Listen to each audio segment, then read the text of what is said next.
People have always been this way. We need wars to further civilization and cause progress. Who says this? People who want to lie and cheat and steal and exploit. There is another history. There is another way. We just have to look back at the beginning of our current modern history to see that this started somewhere and that there are other ways of viewing the world. Okay, so we got here through exploitative societies who wanted to conquer other lands, and around that whole thing formed a whole culture, a whole philosophy, and is called monotheism. It's the idea that there's one way, only our way. And if you have another way of understanding the truth, no, there's only one truth. And if you have another way of knowing God, no, there can't be.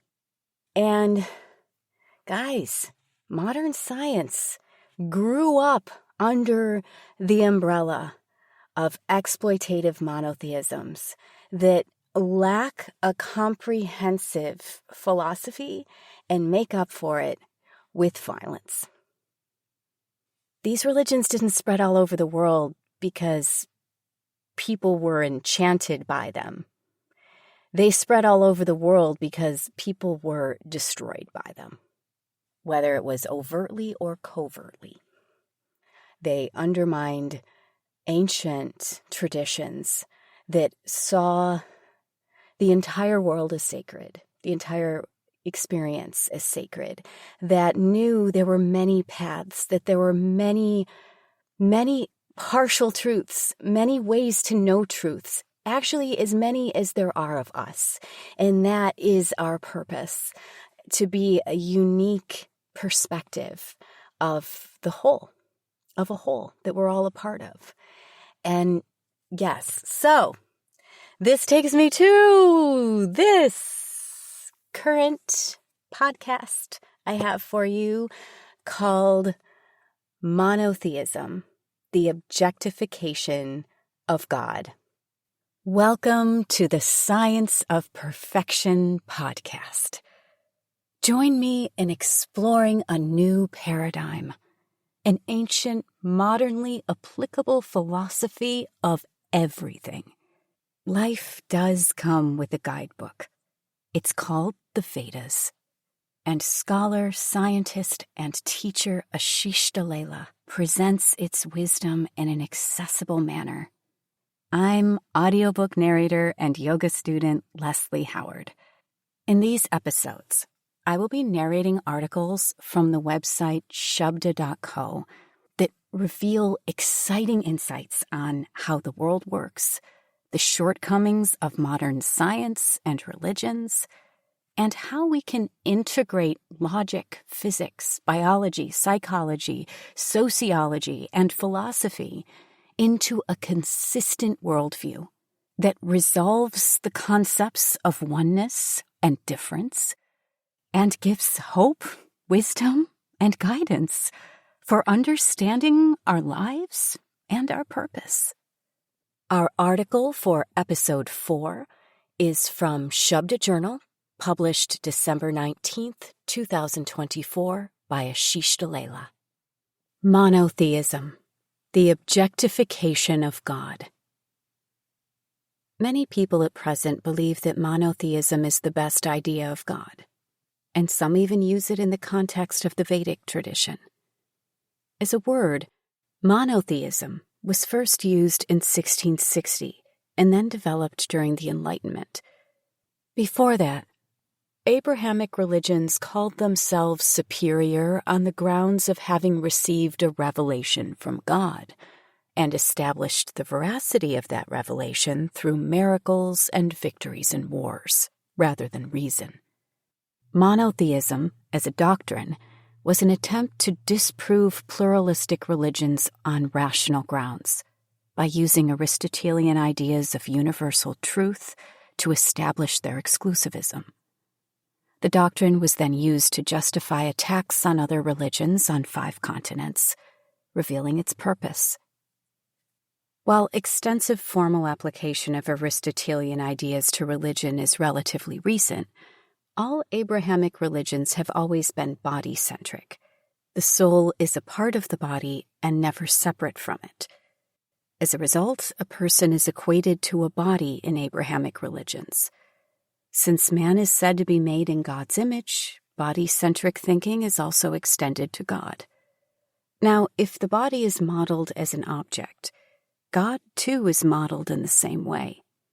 The Aristotelian worldview of objects could be extensively applied to religion precisely because a person is always equated to a body in Abrahamic religions. The way of thinking in the Vedic tradition is completely different. The world is a dream of God, so both mind and body are ideas.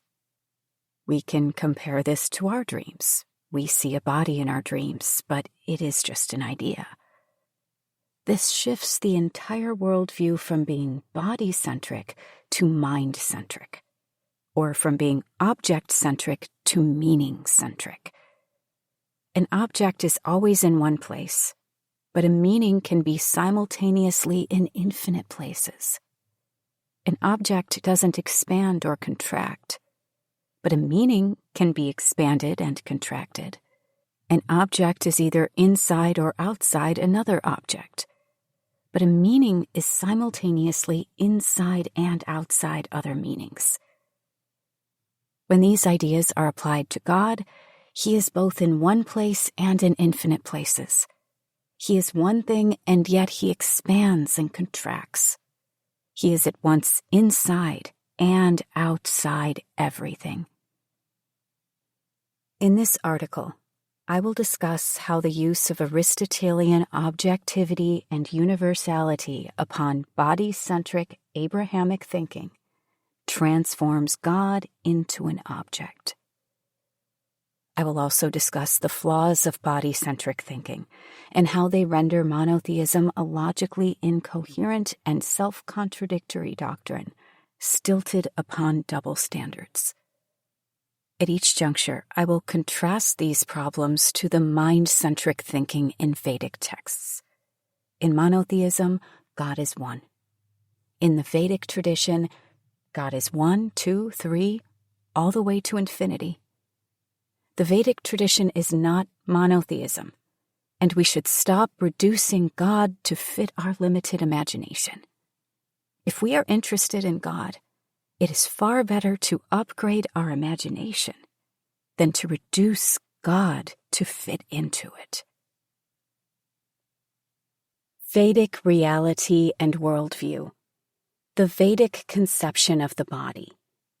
In the Vedic tradition, a person in the material world is a soul, successively covered by layers of matter to produce several kinds of bodies.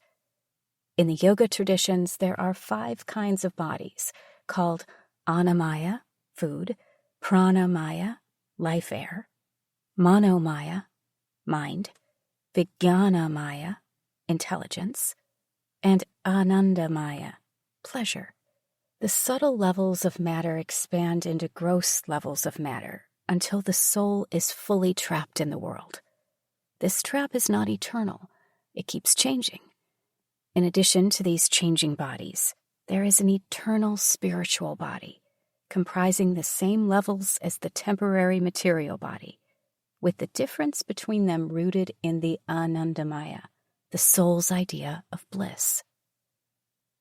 The eternal idea of bliss is loving service to the Supreme Lord. The temporary idea of bliss is becoming the Supreme Lord and enjoying like Him. These 5 kinds of bodies are ideas of the soul, beginning with the idea of bliss, which expands into the judgments of truth, right, and good, collectively called the intelligence, which expands into thoughts and sensations, collectively called the mind, which expands into a life force, which expands into a system of organs created from food, which most people call a body at present. The expansion of deep ideas into shallow ideas, also called subtle and gross, is like a tree growing out of a root. The soul's idea of pleasure is the root, and its successive expansions are the tree. This expansion occurs during a dream, where a temporary world that includes the body of a dreamer is created without any effort by the dreamer. The same principle of construction of a body and a world applies to the waking stage. The Vedic conception of the world. The world in Vedic texts is the dream of God. The mind of God is the space, and things in the world are ideas in that mind. While dreaming, each person sees himself in the dream. Hence, the dream of God includes God, and everything exists in relation to the dreamer. Just as we see a world during our dream as objects, although it is our idea, similarly, the world we see while awake is an idea in God's dream, which other people might call objects. Our dreams are shorter-lived compared to God's. The persistence of the world. For example, that my home doesn't disappear and appear on a day-to-day basis is due to God's longer-lived dreams. Persistency is not due to objects, but due to these longer-lived ideas. The Vedic description integrates all of reality into a single whole. The thought is in the thinker, and the thinker is in the thought. Thinker and thought are distinct, but cannot be separated. Thoughts themselves are distinct, but not separate, because they are each tied to the thinker. If the thinker is coherent, there is harmony in the thoughts. Even if there is disharmony, it is intentionally created by the thinker. There is always order behind the chaos. Changes to one thought are not just changes to that thought. They entail changes to many, if not all, thoughts. That is because the thinker is coherent and doesn't treat each thought independently. The alignment between thoughts ensures that each individual's interest is the collective interest, and the collective interest is the individual interest. Thus, idea thinking creates the worldview of eternal harmony and peace wherever it enters. The Vedic conception of life. Life in the Vedic conception is a changing relation between the soul and its bodies. The soul is the person, and the bodies are its attributes. The person is I, and the body attributes X are joined together to form statements of the sort I am X. This joining is temporary and is called bondage. The purpose of spiritual practice is to cut this bondage, initially to be situated in the self or I, and then realize that the I has its own eternal attributes, or I am Y. As the temporary attributes change, the soul moves from one body to another.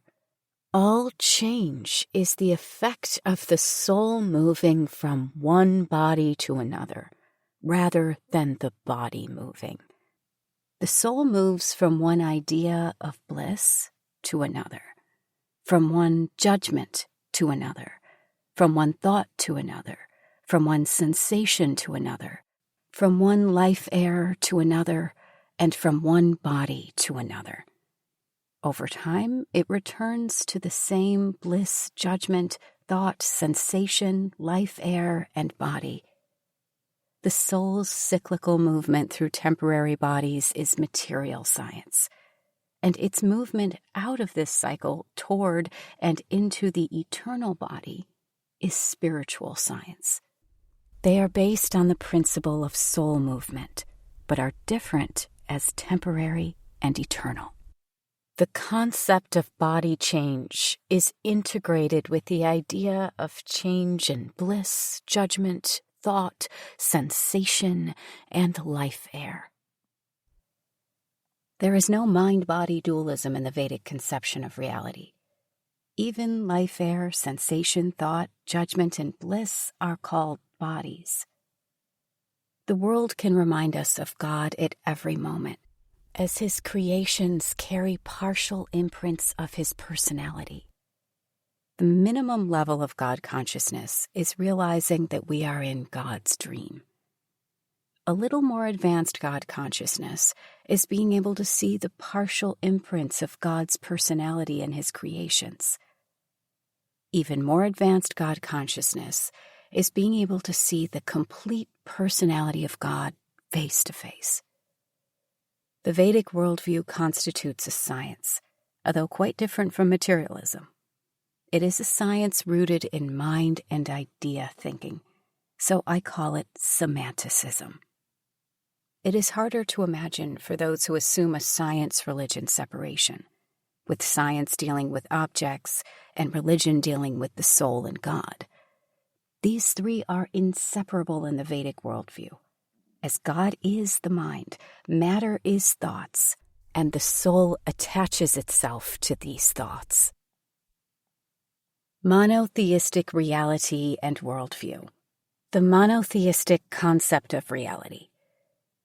Monotheism conceives the world as objects in space. Objects are things in themselves that don't need anything else to exist.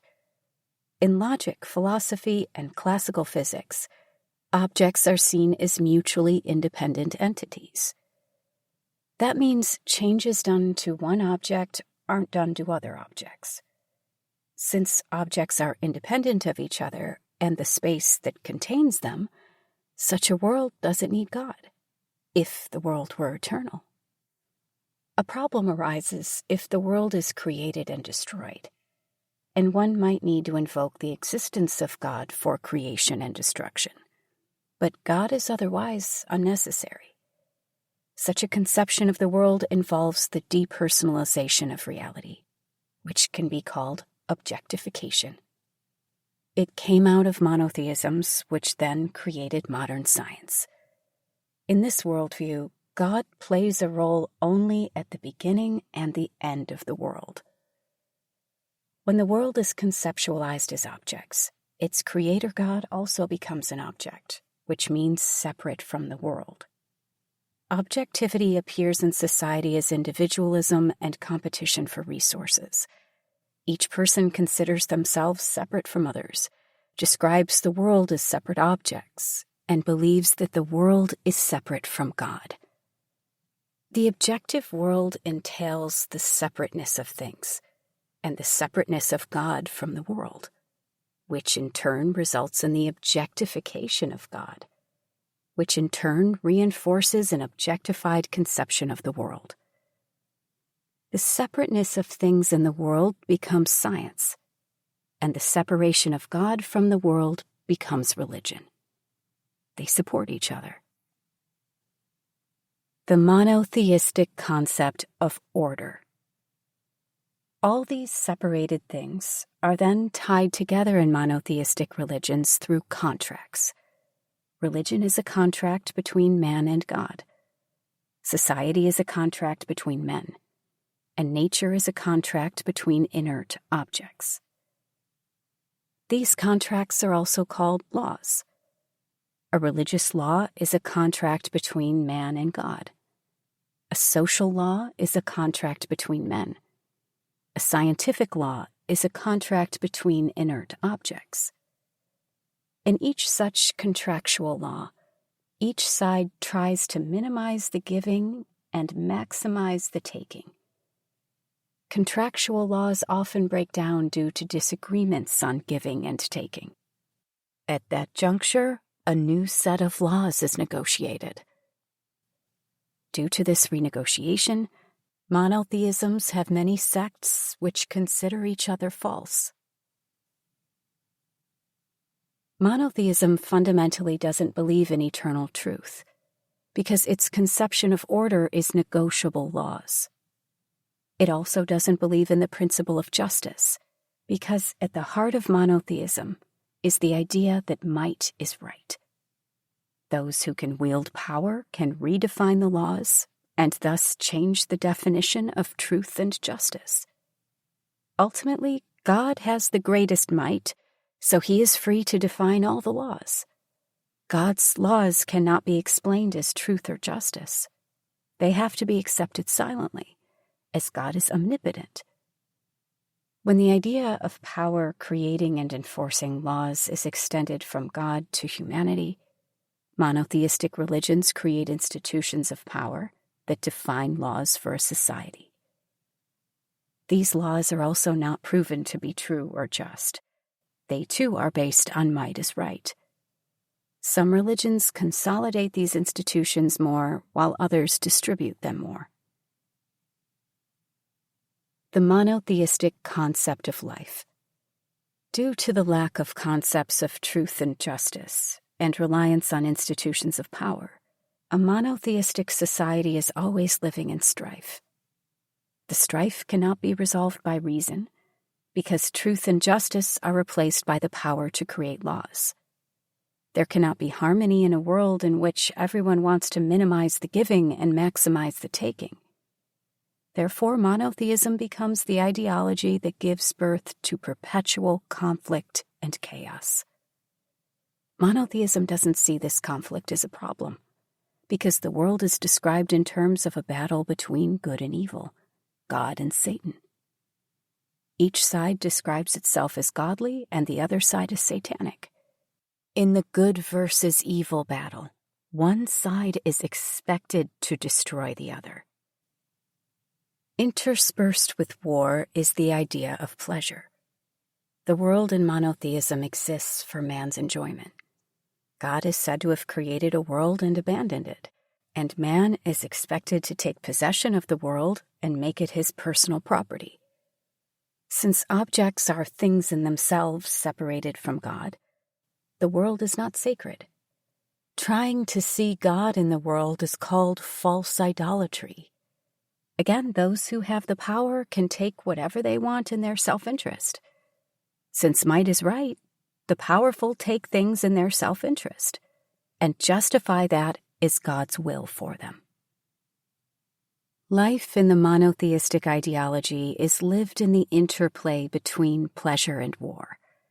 By disregarding truth and justice, while trying to enjoy the world, by claiming that God created the world and abandoned it for man to own, man is caught in immense suffering.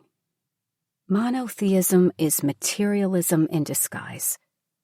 War and pleasure are given a religious color to justify them intellectually. Materialism is the object conception of the world, in which each thing is separated from other things. Monotheism is a conception of God separate from a world of objects. The separation of objects from each other, the separation of God from the soul, the separation of God from the world, are varied symptoms of object thinking. The origins and flaws of object thinking. The Greek creation of objectivity.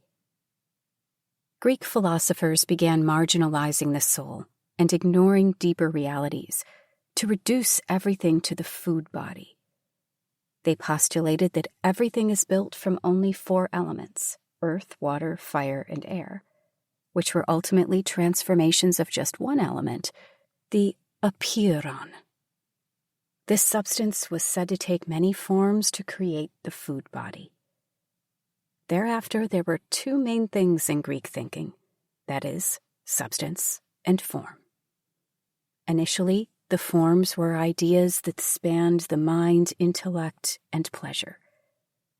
In Plato's philosophy, there were pure ideas in another world of forms, while impure versions of the same ideas existed in the present world.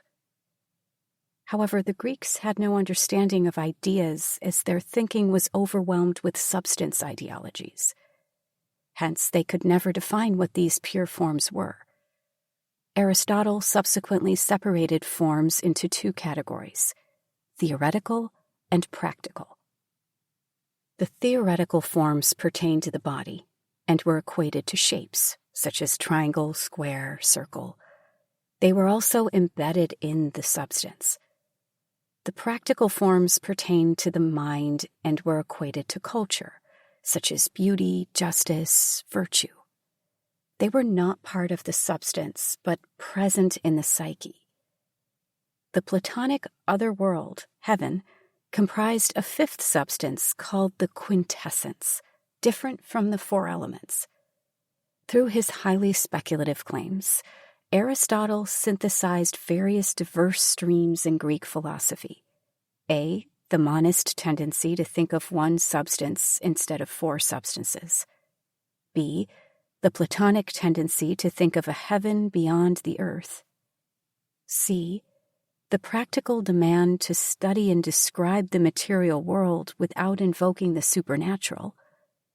And D, the need to continue the prevailing society, economy, and polity without having to define beauty, justice, and virtue. Greeks were so impressed by Aristotle's synthesis that they decided that the whole world had to have this marvel of imagination. Alexander's conquests were seen as the vehicle for spreading all such Greek ideologies to the world. Eventually, when Alexander died, the Greek civilization began fragmenting.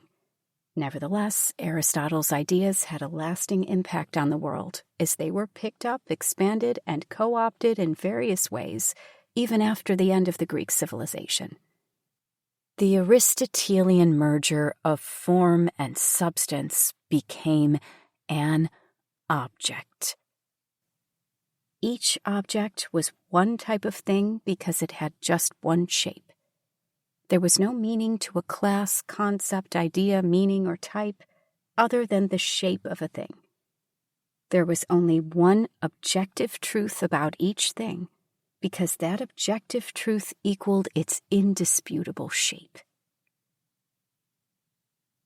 Greek thinking pervades science. Aristotle separated the body and the mind as theoretical and practical forms. Heaven and earth were separated as quintessence and apeiron.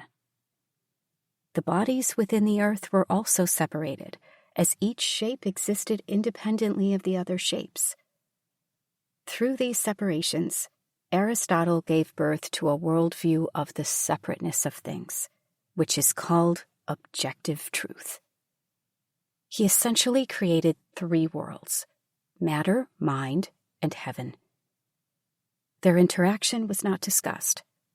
How quintessence affected the apeiron, or how the practical forms interacted with the theoretical forms, were left as open questions. These questions have never been answered. Many subsequent thinkers, tired of these questions, have tried to reduce these three worlds into one, but have never succeeded. They are stuck in the worldview created by Aristotle, neither able to reject it, nor able to solve its problems, nor able to find an alternative. Both Plato and Aristotle sowed the seeds of highly speculative types of thinking, which subsequently pervaded Western philosophy, religion, and science. For instance, mathematical Platonists claimed that geometric truths were not just embedded in matter, but existed in a Platonic world. They replaced the Greek heaven that formerly comprised Greek deities with mathematical formulas. This tendency has survived till date as the three-world conception of reality as matter, mind, and mathematics. There is pure mathematics in heaven, an incarnation of that mathematics in the human mind, which is embedded in the body. This tendency to think of heaven and the mind in terms of the body, equated to numbers and shapes, solidified in Western worldviews the preeminence of object-oriented thinking. When Gödel proved that mathematics is incomplete, he did not give up Platonism, that is, that there is a heaven of mathematical formulas and theorems. The limitation of incompleteness pertained only to the human mind. We were incapable of knowing the mathematical heaven by our minds, but the heaven of mathematics still existed. Gödel's physics compatriots did not give up their belief that mathematics was embedded in matter. The limitation for them was that we could not prove the formulas and equations that govern the world from first principles, a limitation of the human mind, not that the world wasn't itself mathematical.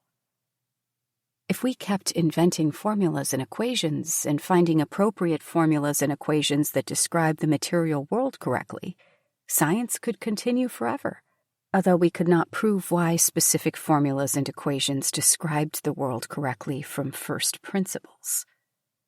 Mathematicians and physicists have never accepted the fact, established by Gödel's incompleteness, that if we try to describe reality mathematically, then we will run into contradictions. This is because they firmly believe in Aristotle's system of objective truth. Truth is shape. Everything has only one shape. All shapes can be described mathematically, and once we describe everything as shape, we can logically connect the previous shape to the next shape, and that connection will be called the law of nature. The basic flaw of Greek thinking. The fundamental flaw with the Aristotelian conception of objective truth is that reality is not fixed shapes. Instead, reality is potentials. Everything is a collection of many potentials, some of which may manifest at one time, but that manifestation is temporary. After a while, a different set of potentials may manifest, making reality essentially a shape-shifting entity. We cannot say that reality is a fixed shape because it is potentiality of shapes. A, the current shape is neither permanently true nor false. B, the appearance of two shapes, one after another, is not logically contradictory. And C, that something is one type of shape currently doesn't exclude the possibility of it being another shape in the future or the past. If reality is a shape-shifting entity, then objective truth has essentially no foundation. The principles of Aristotelian logic, identity, non-contradiction, and excluded middle, are themselves false. That doesn't mean the absence of truth, because there is indeed an entity that can take different shapes. We just have to start thinking in terms of entities that change shapes, rather than in terms of objects. If this appears oppressive, then we can think of a mind. A mind is a shape-shifting entity. It produces ideas one after another and takes on the shape of the idea it produces. The ideas are potentials that the mind can produce. But all ideas the mind can produce are not simultaneously manifest. They manifest one after another. The mind takes on the shape of the idea, and hence it becomes that idea. But the very next moment, it may produce a different idea and become that new idea. The mind's current shape is neither true nor false. Two conflicting ideas a mind produces don't entail a logical contradiction. The mind is not forbidden from thinking and thus becoming contradictory ideas and shapes. The mind is not one idea always.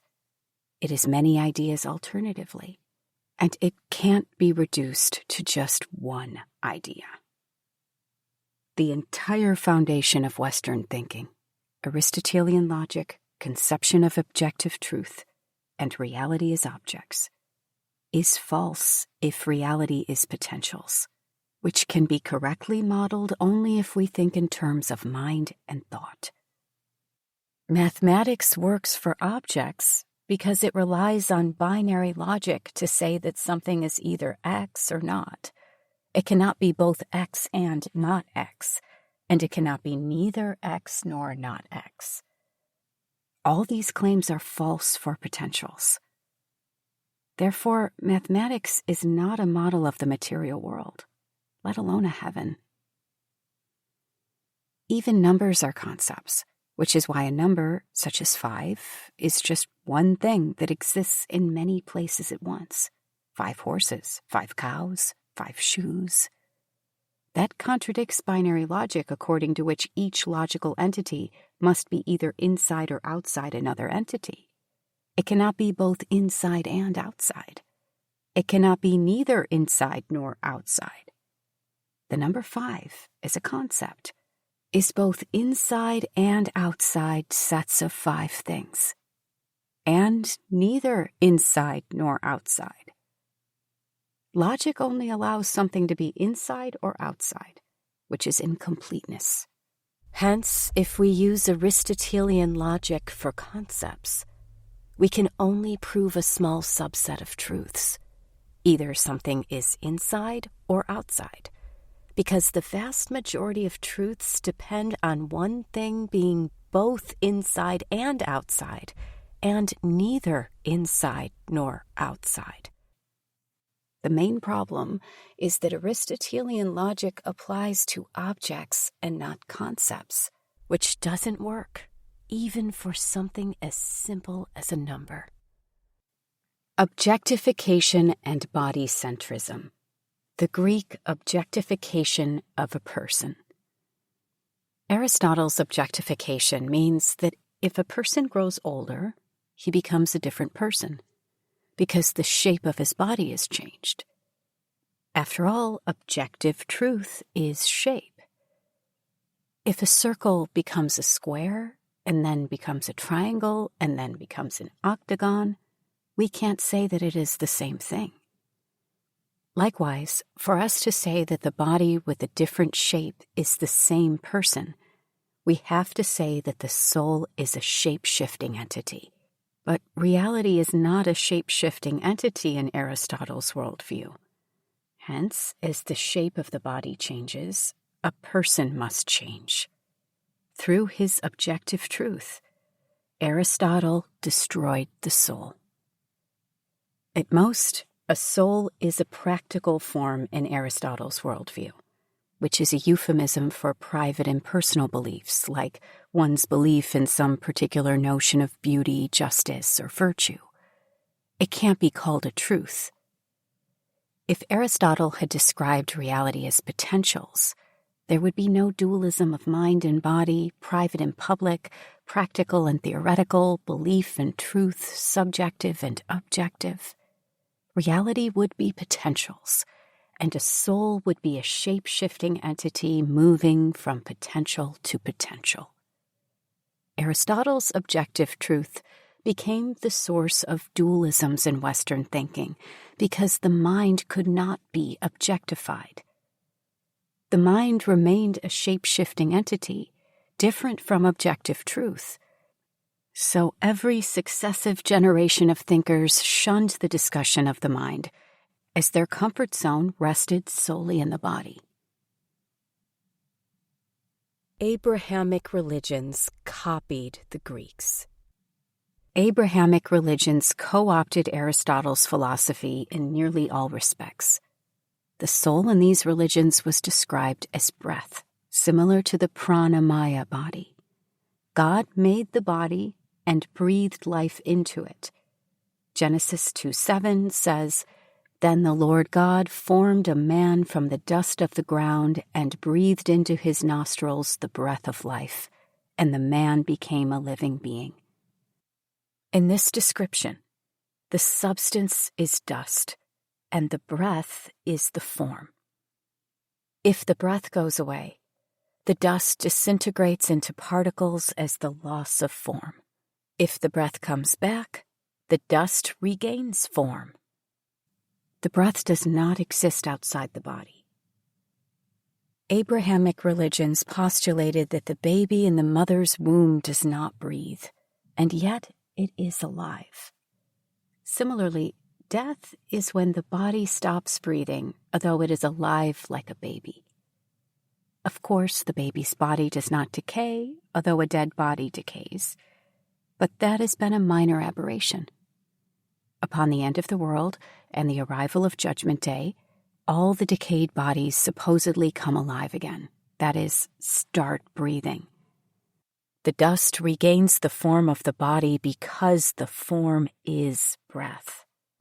The soul, breath, is the form embedded within the substance. Aristotle's philosophy was thus co-opted for humans. Plato's philosophy was co-opted for heaven and God. There is another world of pure forms, of which the present world is an imperfect reflection. Genesis 1:27 says, "So God created man in his own image. In the image of God he created him. Male and female he created them." God is the form of purity in heaven, and he made man after himself.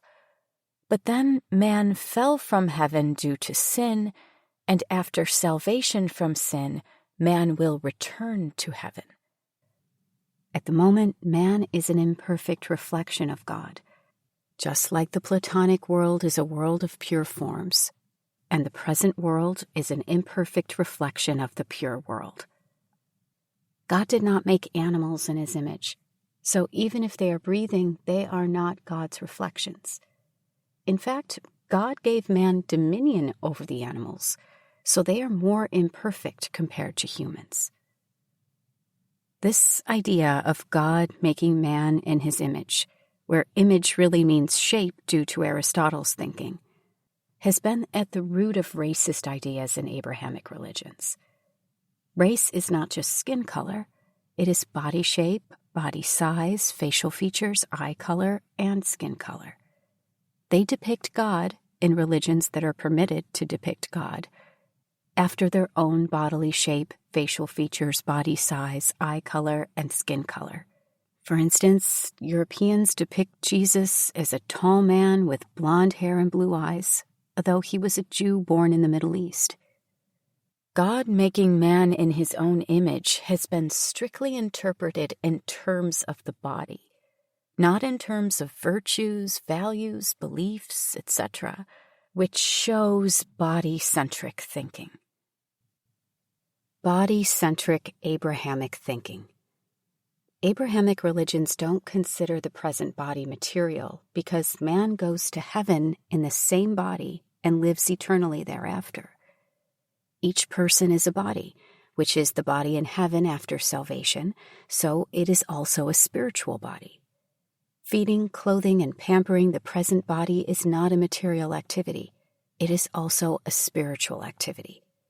Hence, there is no fundamental difference between material and spiritual in Abrahamic religions. This is why when people from Abrahamic religions accept traditional philosophies and practices, they start calling themselves spiritual rather than religious. They are saying that they believe in something beyond the body, which their religion has never recognized. Things such as chakras, breathing exercises that stimulate the chakras, and astrology, which affects the chakras, are material in the Vedic tradition. But they are called spiritual by the erstwhile followers of Abrahamic religions because for them there has never been anything other than the body made out of food. A person equals a body as long as he is breathing. Both secular and religious ideologies in the West are materialistic. It began with Greek philosophy, as they separated truth and belief into body and mind, and had no explanation of how the mind went from body to body, or how it went from earth to heaven. After that, Abrahamic religions merged mind and body into body, and added miracles to materialism, such as expecting a body to be automatically revived after decay, which is not possible or expected in materialism. In scientific thinking, there is a duality of matter and mathematics. In religious thinking, there is a duality of matter and miracle. Matter is common to both, but miracle can't be reconciled with mathematics. The fact that mathematics fails to explain matter often creates the illusion that miracle must happen. But factually, both are false. All traditional religions were an antidote to materialism as they talked of realities beyond the body that could exit the body, enter another body, and transfer from one body to another.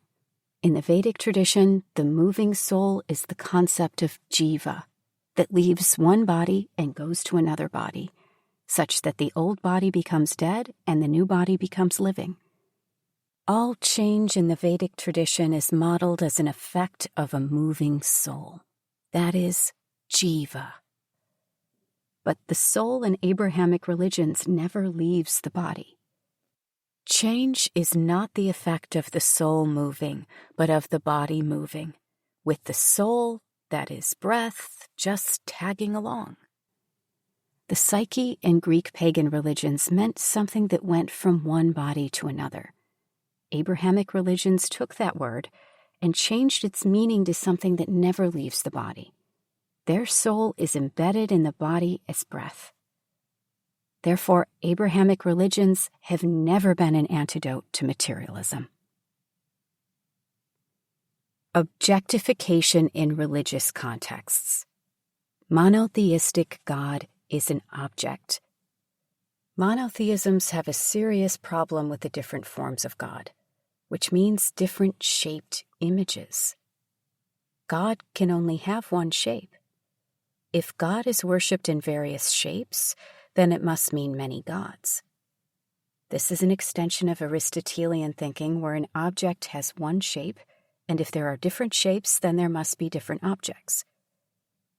If reality were a potential, that is, a shape-shifting entity, it could have many shapes. But God is not a shape-shifting entity. God must have only one shape like an object. Since God made man in his own image, that shape must be human. God cannot take the shape of a boar, tortoise, snake, fish, or lion. God cannot have more than 2 arms or more than 1 head, because humans have only 1 head and 2 hands. Since God only made man in his image, a feminine image of God is impossible. Man's limitations are transposed to God. Monotheists call the varied shaped images of God polytheism.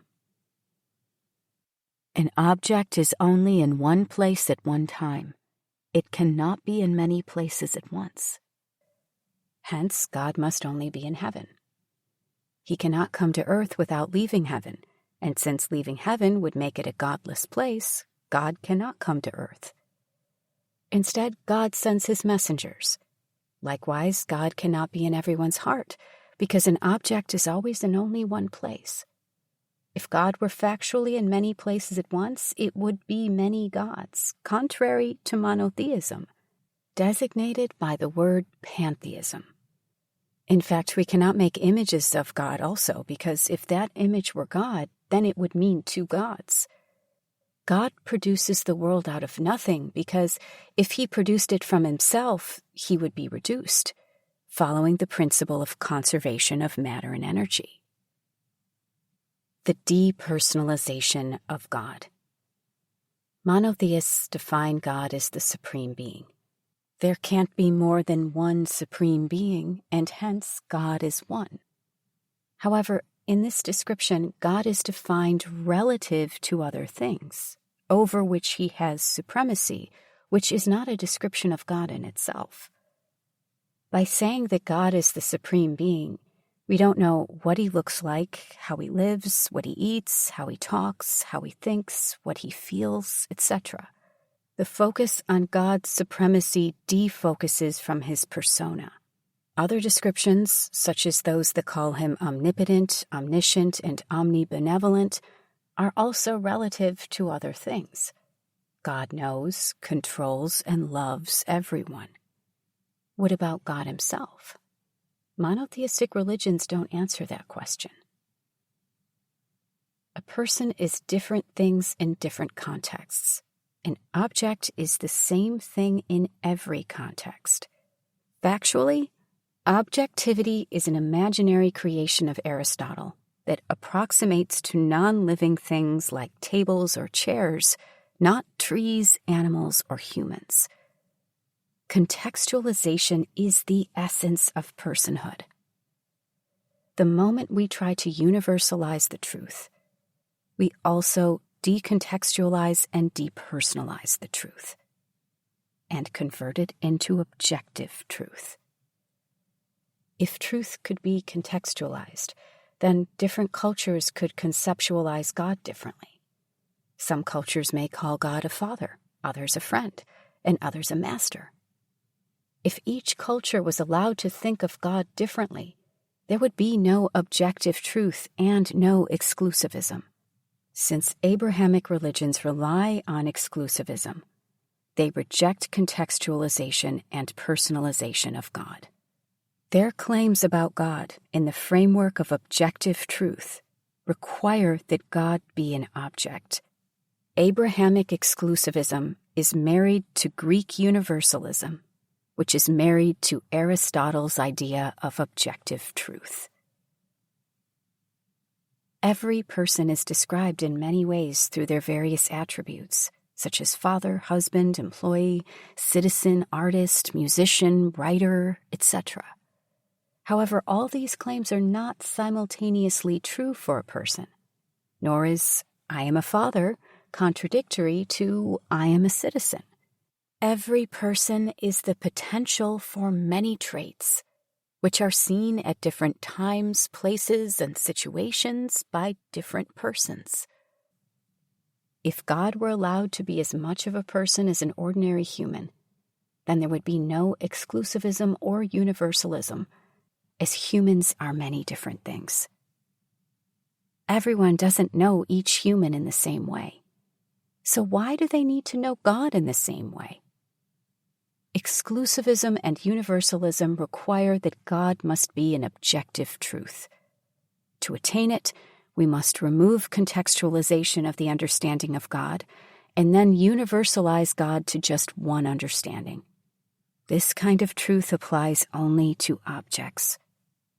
Monotheisms try to attain universal truth, and they transform God from a person to an object. The minimization of God's power. Even if we just accept God's omnipotence, it entails that God could be a boar, tortoise, snake, fish, or lion. He could have more than 2 arms or more than 1 head. He could be both masculine and feminine.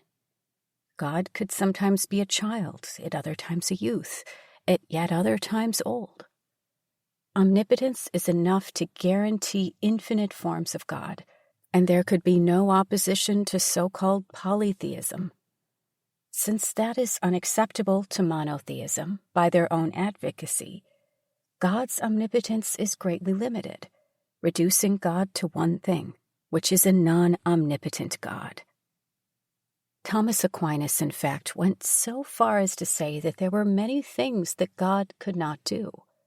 Among these were making copies of himself, disobeying the laws of mathematics, such as the sum of the angles of a triangle were 180 degrees, and undoing the past. Monotheisms have tried to reduce God's omnipotence to preserve objectivity, universalism, and exclusivism. It is not simply a case of ignorance or innocence. They went to great lengths to preserve universalism and exclusivism, even if that meant God was losing omnipotence and personhood. Having employed these techniques relentlessly in pursuit of an ideology, they reduced God to a powerful machine. That machine is always one thing. That is, it has just one shape. It created the world and left it to work according to mathematics. The machine cannot violate mathematics. In fact, it delivers punishments and rewards based on a rule-based system of covenants. Humans modify these covenants and reprogram them into the machine. By the absence of personal information, the decontextualization and depersonalization of God, and the relentless advocacy of exclusivism and universalism, God has only one shape. God has only one gender. He only exists in heaven. He talks to humans through messengers. He is not present in everyone's heart. We cannot make images of God. Monotheism objectifies God. The absence of personal information could be ignored as an incomplete understanding if there was no advocacy of object thinking, or if God could be understood in different ways based on different contexts. However, the advocacy entails that a non-object conception of God, for example, that God has many personas in different times, places, and situations, or in relation to different people, like ordinary humans are shape-shifting entities, would totally destroy Abrahamic theology. How God is used in monotheism. God is a name, not a meaning. The word God in monotheistic religions is a name, quite like John, Peter, or David. We could replace it with X, Alpha, or Omega, which are equally meaningless names. Each name identifies one thing, but that name means nothing. In English grammar, this is expressed as the distinction between a proper noun, name, and a common noun, meaning. God is a proper noun and not a common noun, because if it were a common noun, it could denote many things that belong to the class denoted by that noun. The claim of monotheism can now be rephrased by saying that God is a name and not a meaning.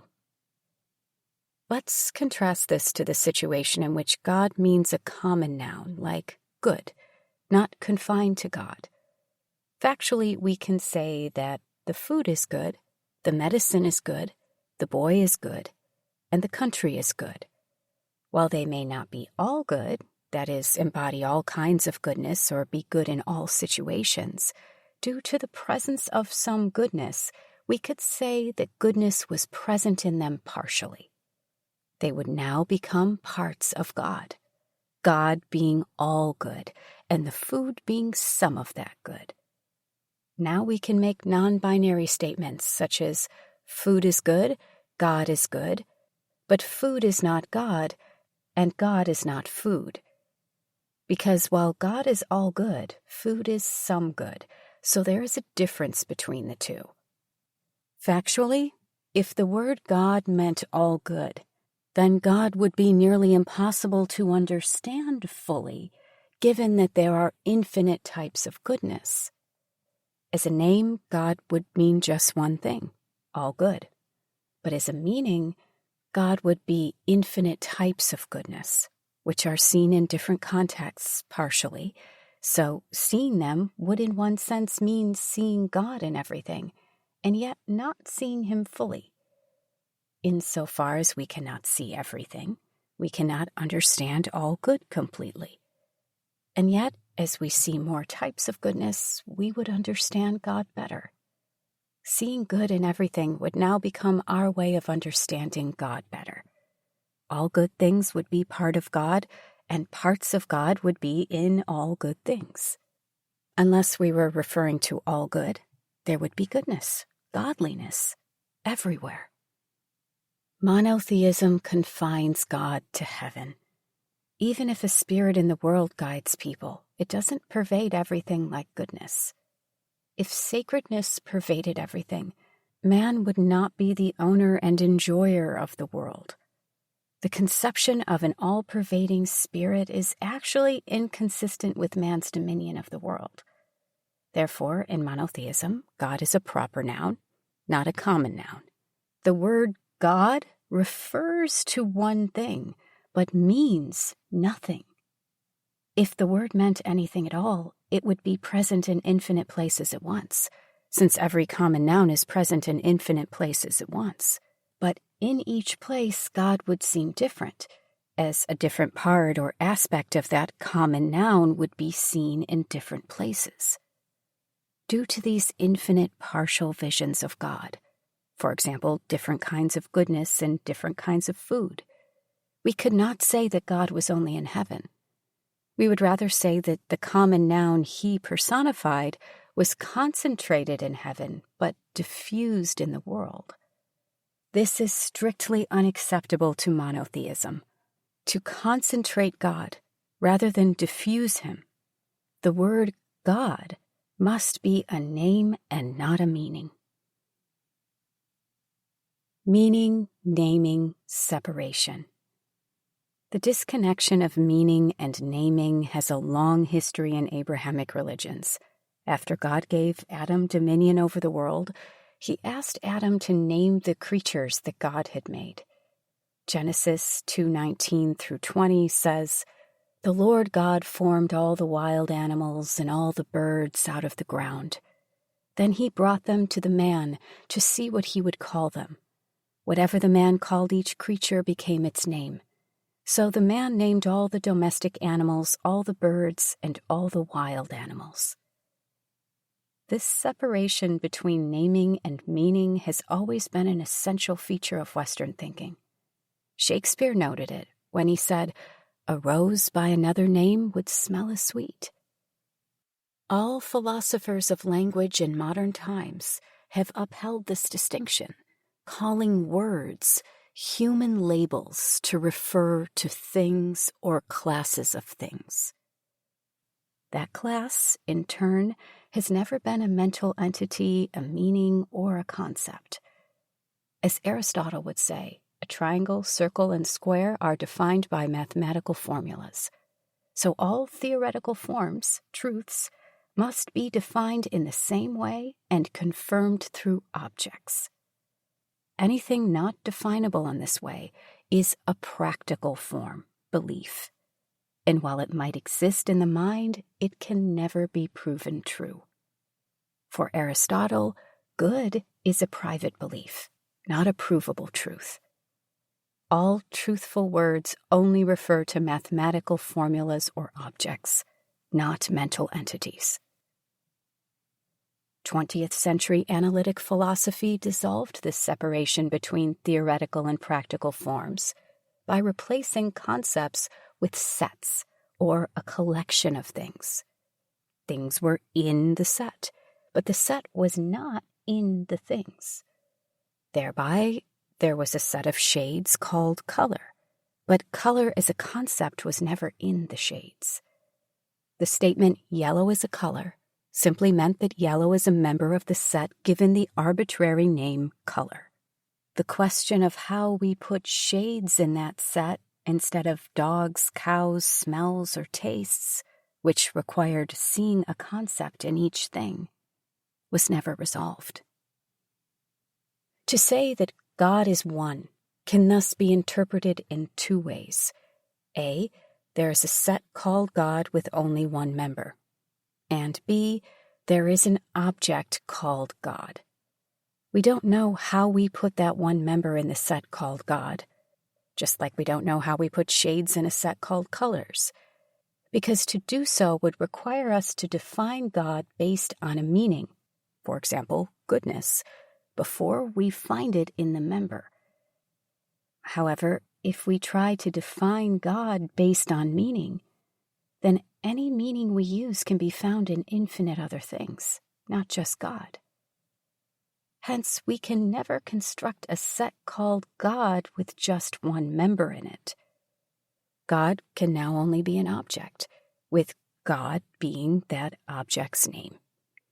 To say that God is one is like saying Earth is one, a meaningless claim if Earth refers to one thing as a proper noun, rather than a common noun with one member in it.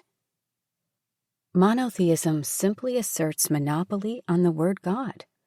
I use it to refer to one thing, so nobody else can use it to refer to anything else. Quite like we use Earth to refer to one thing, so nobody else should use it to refer to anything else. This monopoly can be broken only by saying that God is a meaning, such as good, not a name. But that would also entail the multiplicity of good, not monotheism. There could always be a supreme good, but that would not eliminate the presence of other types of good. Hence, to assert monotheism One has to insist that God is a meaningless name, like Earth. It refers to an object, not a class. Pretending that God is a class, to claim that God is one, is self-contradictory. God is name and meaning. The solution to this problem requires us to describe reality in terms of concepts or meanings. A concept is not a collection of objects denoted mathematically as a set. Concepts are the fundamental reality. An ordinary concept like color is both one and infinite. It is one because color is a single concept. It is infinite because there are infinite shades subsumed within color. If we actually try to explain what color means, we would have to enumerate these infinite shades.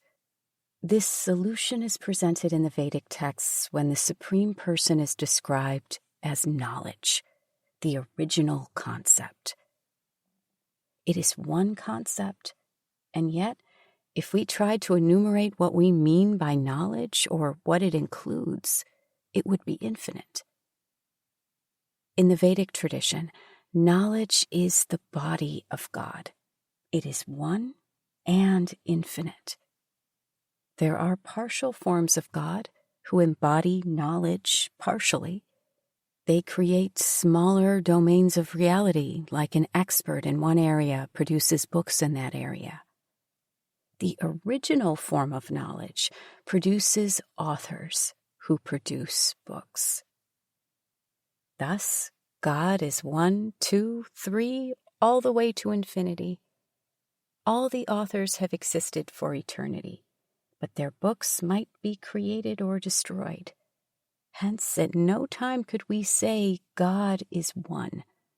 That claim pertains to the original reality, that is, knowledge, which has always been expanded infinitely. Note how the Vedic tradition shuns object thinking at the outset. God is described as knowledge, not as an object. Of course, knowledge is a form. It is diffused everywhere and concentrated in one place. The diffused reality is expanded from the concentrated reality. Hence, there are infinite forms of God, progressively better forms of knowledge, with one perfect form of knowledge. Thereby, God is 1, 2, 3, all the way to infinity. In fact, the one is infinity, because if we tried to enumerate what we meant by knowledge, we would have to enumerate infinite types of knowledge to fully know it. The Vedic texts don't use any meaningless names, even while referring to God. For instance, the name Krishna means all attractive. It doesn't mean nothing else is attractive.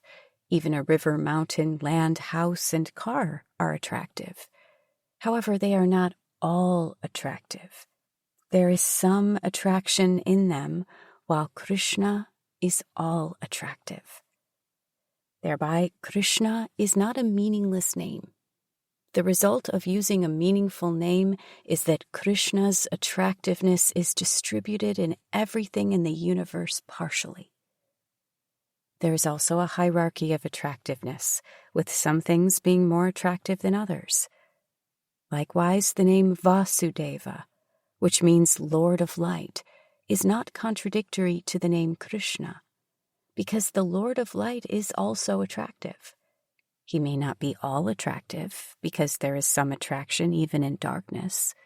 So the situation is not binary, that is, only one God and everything else not God. There is some godliness in everything, and we can use the term God for many personalities if they are near the top of the attraction hierarchy. A hierarchy of deities appears the moment we use meaningful names, such as Krishna. That hierarchy disappears when we use meaningless names, such as God. If this name is given any meaning, such as good, immediately the hierarchy of goodness appears, undermining monotheism.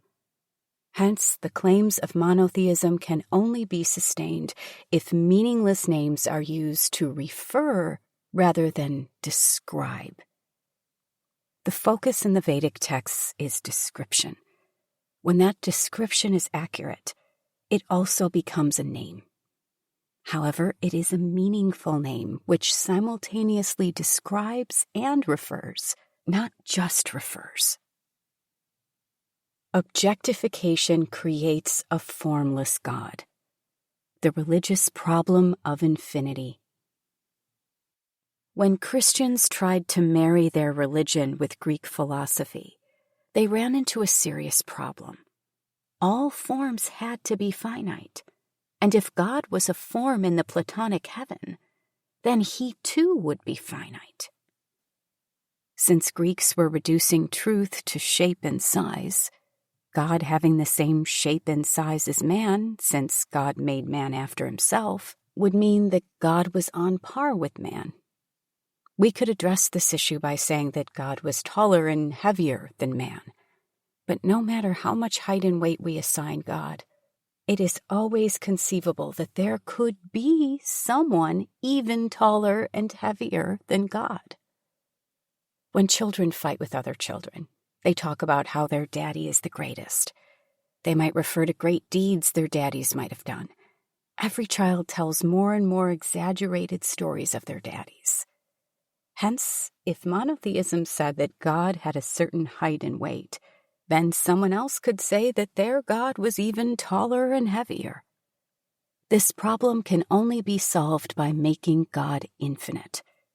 Was God the greatest as a matter of fact, that is, taller and heavier than any other God, or as a matter of principle, that is, having infinite height and weight? There is factually no solution to this problem because in the limiting case of infinite height and weight, God would be inconceivable since infinite is inconceivable. Likewise, if God were infinite, then how could God have made man in his image? That is finite. Factually, most Greek philosophers abhorred infinity, as it led to paradoxes such as Zeno's paradoxes. But if God was finite, then any competitor religion could simply do +1 to the monotheistic God's height and weight and claim that their God was greater. The iconoclasm of monotheisms. The monotheistic solution to this problem was to stop talking about God's form. All pagan deities had hands, legs, face, eyes, nose, ears, etc. But having these features made God finite.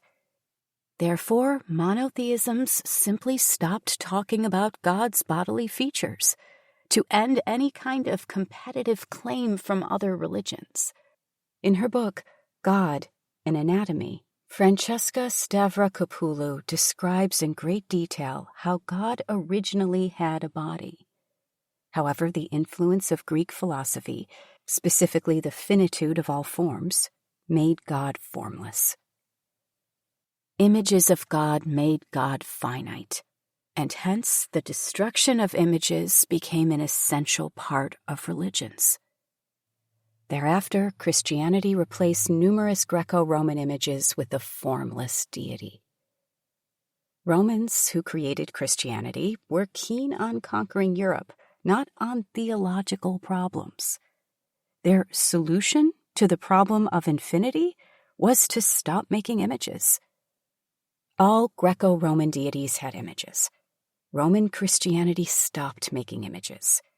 They talked about Jesus as the incarnation of God, that is, an infinite spirit entering a finite flesh, allowing them to make images of Jesus while not making an image of God. To allow Christian authors who had never met Jesus to write about God, they created another infinite spirit they called the Holy Ghost, which is also incorporeal because it exists everywhere.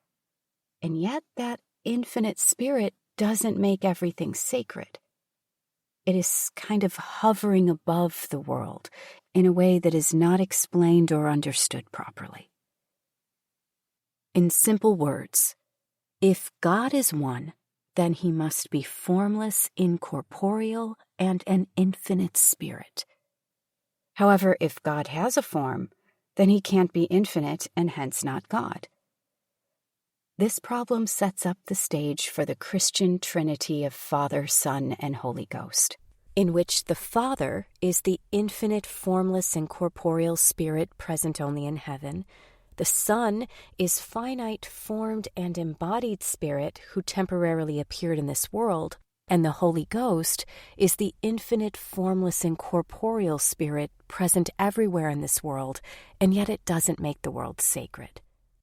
Aristotle had imagined two kinds of substances, quintessence in heaven and apeiron in the world, while applying form to both.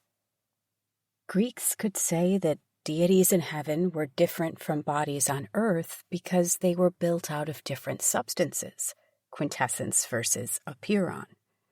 But that also meant that heaven and earth were completely different, and never the twain shall meet.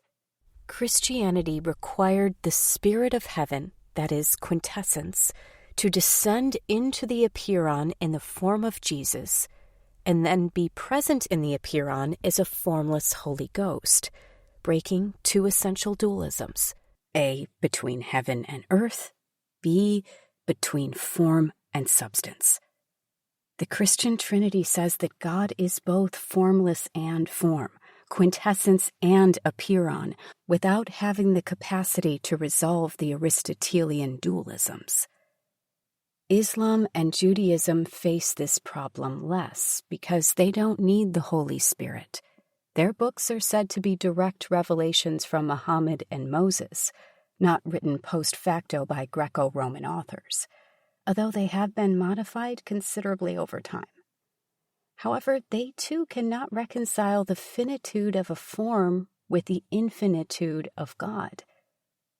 Hence, they too never talk about the form of God. Many people think that monotheistic iconoclasm is an accident, not essential to monotheism, because they are unaware of the problem of establishing how God is the greatest based on the Greek ideas of objective truth as shape. We have to either accept iconoclasm or discard the Greek system of objectivity, universalism, and exclusivism, which would destroy monotheism itself. Iconoclasm is a fundamental feature of monotheism that can never be disregarded without rejecting monotheism itself. The exclusivism of formlessness. If we can't say anything definite about God, then whoever says something definite implies a limitation on God. Abrahamic exclusivism now takes on a new form, where saying anything definite, for example, that God has any particular shape, is tantamount to saying that it is a false God. Now, monotheism doesn't even have to prove why that deity is false. The fact that the deity has a shape implies a limitation on the indefinite and makes it false. Thus, every deity in every religion that talks about God's pastimes, or that he bears a specific set of implements, becomes a false God.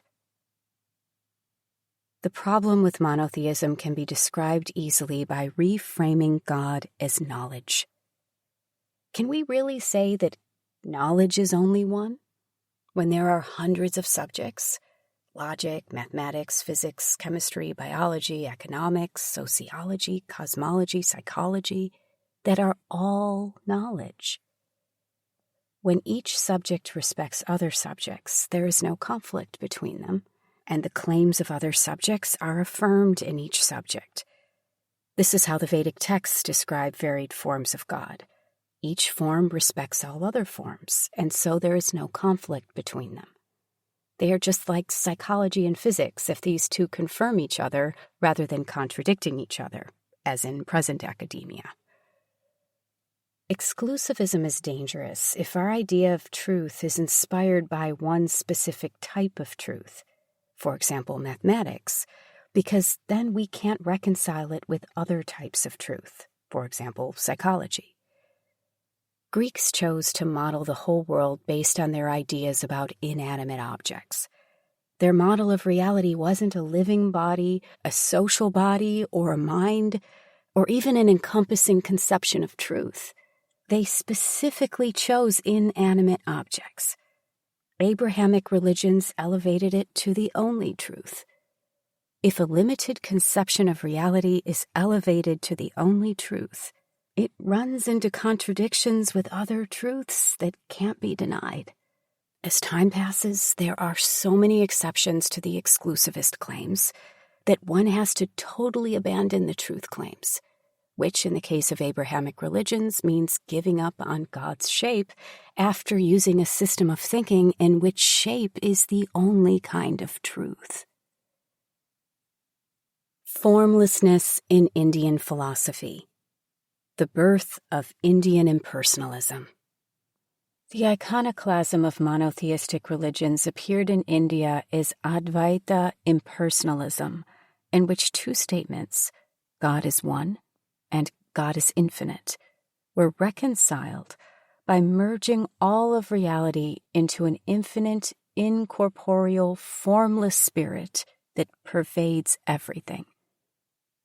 Advaita further claimed that their segregation into finite forms is the result of illusion or maya, indicated by the temporary nature. Advaita rejected eternal forms. In that process, all forms of God were rejected, along with their images worshipped in temples.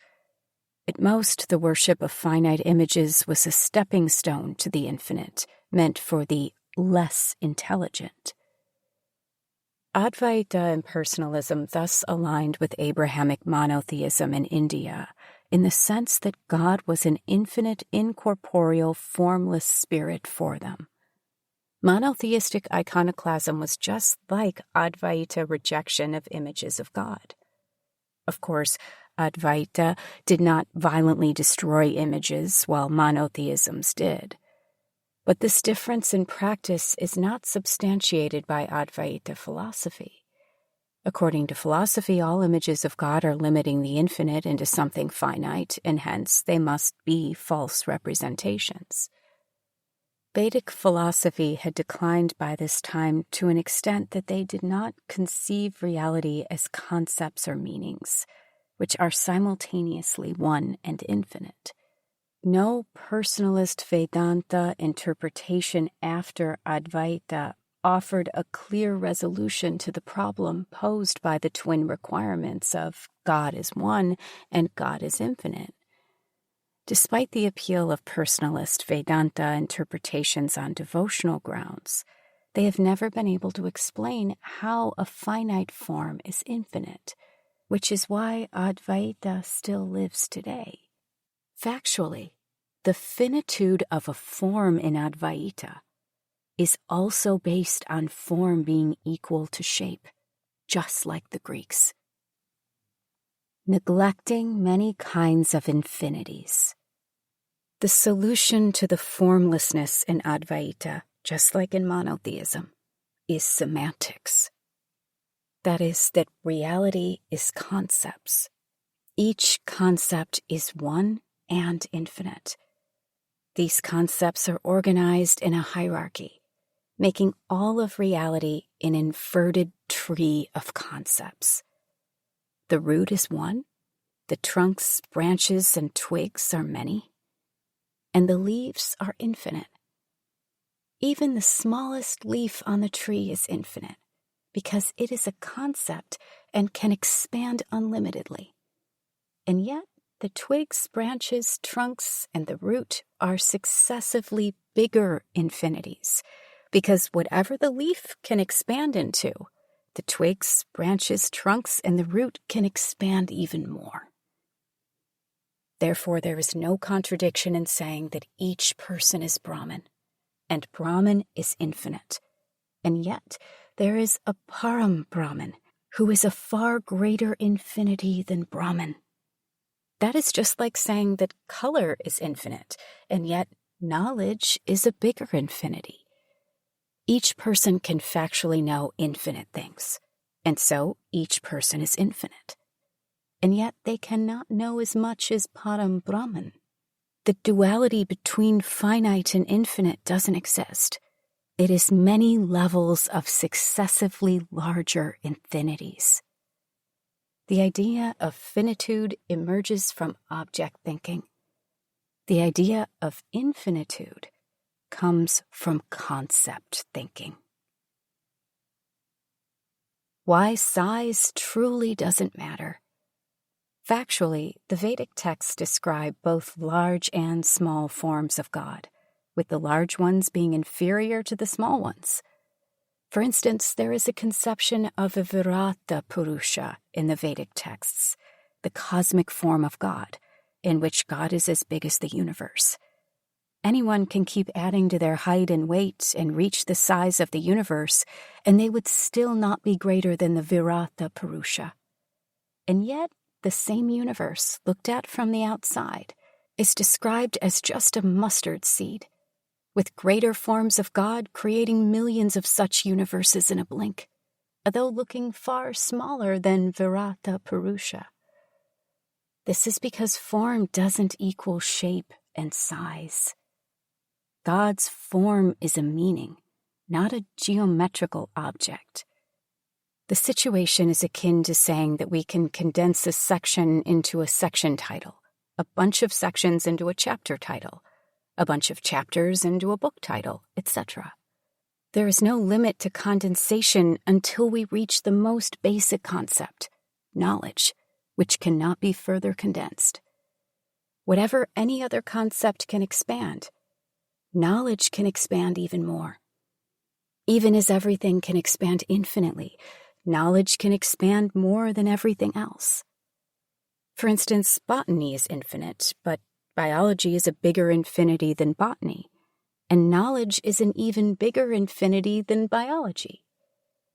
The duality of finite and infinite, which results in the claims about formlessness, is entirely a result of using physical object conceptions of reality. Rational proofs of God's existence. The impossibility of rational proof. Abrahamic religions try to construct proofs of God's existence without recognizing the basic problem of proof as conceived in the Aristotelian system of reasoning. Each rational proof begins with axioms, which must be assumed to be true, and which can't themselves be proved. A proof doesn't entail the truth unless the axioms are proven to be true. However, the axioms by definition are unprovable. In fact, it is well known that a rational proof regurgitates in a new way what is already assumed in the axioms. A rational proof is not a truth because axioms are unproved. During the Enlightenment, the scientific method postulated that we can create axioms by observing the world, then derive their logical predictions, and test those predictions against the facts of the world. In short, axioms were hypotheses based on world observation, and their truth was confirmed or denied based on world observation. However, according to monotheism, God is either absent from the world, or even if he is present, for example, as a Holy Ghost, we cannot see him. For seeing means having a form, which would allow us to draw an image, but drawing images of God is explicitly forbidden. Hence, we cannot make a hypothesis about God's existence based on world observation, nor can we confirm or deny that hypothesis based on world observation. There is simply no basis for hypothesizing God, because a scientific hypothesis requires a world observation. Christian apologists have recently come up with a solution to this problem through the fine-tuning design argument, which states that the mathematical laws of nature must be finely tuned to produce life, and since life exists, therefore some superior intelligence must have tuned the laws. This is a hypothesis. For to be proven, we must make predictions and then test them against observations. But nobody has been able to make a verifiable prediction either about other finely tuned laws or about the kinds of life forms that must arise from such fine-tuning. In fact, all the mathematical laws are known to be either incomplete in explaining some observations or contradictory to some other observations. How can we talk about the fine-tuning of the laws by some intelligence when the laws themselves are not proven to be consistent and complete explanations of what we can already observe? The meta-inference of intelligence tuning the laws would make sense only after the laws were proven. The proofs of the existence of God have thus relied on human ideas. For example, the ontological argument for the existence of God says, by definition, God is the most perfect being, and a being that exists is more perfect than one that does not. Hence, God must exist. The essential claim here is that perfection exists. The counter to this argument is the problem of theodicy, or the existence of evil. If God is perfect, and he created the world, and happiness is greater perfection than suffering, then why did God make an imperfect world?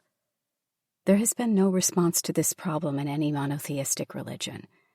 Therefore, the claim that perfection exists is itself in question. Yes, we have ideas about perfection, but if evil exists, then perfection doesn't. Hence, the claim that perfection must exist because I can think it is false, unless we can explain the existence of evil. In the Vedic texts, God is both good and evil, and he shows his good face to the good and the evil face to the evil. When God shows his evil face to evil, he reforms it into good, so even the evil is good. However, that requires God to have at least two forms, one gentle and the other fierce, which would mean two gods. It is impossible to prove the existence of a monotheistic God because of the existence of evil, which requires God to be both good and evil, which is inconceivable in Aristotelian logic. This is also the recurring pattern of incomplete versus inconsistent. If God is both good and evil, then the situation is inconsistent. But if God is only good, then the situation is incomplete, as we cannot explain evil. The Vedic proof of God's existence. When reality is conceived as meaning, then it is structured as an inverted tree, and the proof of the existence of God becomes trivial. Since we can see the leaves, therefore the root must exist. If there is a hierarchy of meanings, then for anything to exist, this hierarchy must terminate in a pinnacle, and at the top of the hierarchy is the supreme meaning. Hence, if this world exists, then God must exist. This is probably why Vedic texts never gave any proof of God. They describe reality as meaning, organized into multiple tiers of meaning, which originated in a supreme being. We only need to understand that reality is meaning to know that it is hierarchical, and for a meaningful world to exist, God must exist. Even as God is both good and evil, he shows his good face to the good and the evil face to the evil. By showing the good face, the good is confirmed and enhanced. By showing the evil face, the evil is denied and reduced. Thus, God's evil face is not contradictory to good, even though it is distinct from good. Good and evil are also potentials in God. He is neither always good nor always evil. Likewise, good and evil are potentials in each soul. No soul is either always good or always evil. That potential to be evil never dies, although when one knows that evil is reciprocated by evil, the potential is not activated. The evil appears only as a result of forgetting that evil will be reciprocated by evil, that is, ignorance. Thus, both good and evil are eternal potentials, and yet the activation of the evil potential is not eternal because it is activated only by a person's forgetfulness and corrected by their remembrance. We need a philosophy rooted in potentials to solve the problem of evil. We need a worldview of meanings to create a hierarchy of meanings, to say that good and evil are two branches emanating out of a root that exist as the spiritual and material realms, which are non-intersecting, but we can go from one realm to another because good and evil are eternal potentials that are activated by our choice to remember or forget. When there is a hierarchy of good and evil, then it must terminate in an ultimate source. Factually, there is no good or evil in a world of objects because objects don't suffer or enjoy. There is no pain or pleasure in an object. Therefore, there cannot be any good or evil. Of course, our bodies have pain and pleasure, which means they can't be objects. Hence, when objective thinking is used in religion, a double standard is created. On one hand, there can be no pain and pleasure, and hence no good or evil. And B, on the other, there is pain and pleasure, and hence evil and good. This contradiction can be resolved only by rejecting objects and embracing meanings. Objects are studied as quantities, and meanings are studied as qualities. Pleasure and pain can't be measured as numbers, but they can be experienced as qualities. We cannot reconcile these two kinds of worldviews, because in the object-quantity world, there is no pain and pleasure. Obstinacy on object ideologies. Everything created in the West since antiquity in the name of philosophy, religion, and science is the byproduct of object thinking pioneered during Greek times. Object thinking brought in decontextualization and depersonalization. All persons were reduced to bodies, which were then modeled as objects. This entire trajectory of developments is false, because reality is meanings, not objects. Religion is wrong because God is the original meaning, not an object. Science is wrong because the world is meanings, not objects. Philosophy is wrong because thinking in terms of objects is wrong. Logic is wrong because it is evolved from object thinking, which is wrong.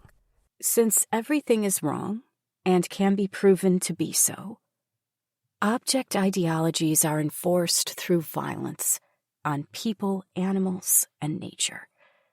Violence and falsehoods are two sides of the same coin. Since we cannot rationally and empirically prove the lies, they are forced on everyone through coercion and violence. The West developed institutions of power to brainwash people into thinking that falsehoods are the truth. All these institutions claim to have received the imputed power of God as the omnipotent lawmaker. As evidence against this brainwashing accumulates, and people see through the false claims, the institutions use greater and greater violence. Most people can't believe that everything they have created is false. They think that if others would stop contradicting them, then their worldview would be proven true due to the absence of contrary opinions. They don't realize that a false system is self-contradictory. It doesn't need external disconfirmation. It collapses under the weight of its own contradictions. And yet, until it fully collapses, a lie repeated often enough appears to be true, because most people don't undertake a rigorous analysis. They remain ignorant of the problem and can't see beyond the propaganda because they don't invest effort into seeking. The brainwashing succeeds because people are unwilling. Hence, there are only two solutions. A, wait for everything to collapse under the weight of its own contradictions. Or B, proactively study, find the truth, and disengage yourself from the falsehoods. The latter can be done by reason and observation. Hence, violence is unnecessary. Institutions of power are not required to force the truth if everyone is serious about the truth and eager to find it. You have been listening to Monotheism, the Objectification of God by Ashish Dallela from Shabda Journal, December 19, 2024. Website journal.shabda, that's SHABDA.co/2024/19/monotheism-the-objectification-of-God. Thank you for listening. If you enjoyed it, please rate, review, and share, and keep reading.